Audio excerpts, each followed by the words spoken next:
மும்பையில் வேலை பார்த்து வந்த குமரியை சேர்ந்த மீனவரை காணவில்லை என அவரது உறவினர்கள் மாவட்ட ஆட்சியரிடம் மனு அளித்துள்ளனர். குமரி மாவட்டம் பல்லம் மீனவ கிராமத்தை சேர்ந்தவர் மேக்சிமிலன். மீனவரான இவர் கடந்த ஆண்டு மும்பையில் கடலில் எண்ணெய் எடுக்கும் நிறுவனத்தில் வேலைக்கு சேர்ந்தார். இந்நிலையில் மேக்சிமிலனின் குடும்பத்தினரை தொலைபேசியில் தொடர்பு கொண்ட நிறுவனத்தினர் அவரை காணவில்லை என தகவல் தெரிவித்துள்ளனர். இதனால் அதிர்ச்சியடைந்த குடும்பத்தினர் அவரை கண்டுபிடித்து தர கோரி மாவட்ட ஆட்சியரிடம் மனு அளித்தனர்.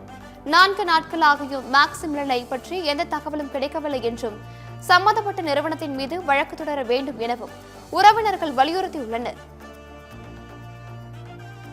கடந்த ஞாயிற்றுக்கிழமை அங்கிருந்து எங்களுக்கு தகவல் வந்தது, அவனை காணவில்லை என்று. கிட்டத்தட்ட 3 நாட்கள் ஆகின்றது.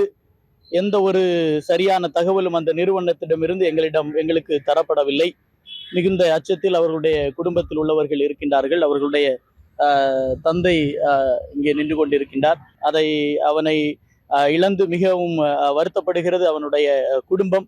ஆகவே விரைவாக மாநில அரசும் மத்திய அரசும் கன்னியாகுமரி மாவட்ட நிர்வாகமும் உடனடியாக இதில் தலையிட்டு எங்களுக்கு சரியான பதிலை அந்த நிறுவனத்திடமிருந்து பெற்றுத்தரவும், எங்களுடைய இளைஞனை மீட்டு தரவும் மிகவும் பணிவோடு நாங்கள் கேட்டுக்கொள்கின்றோம்.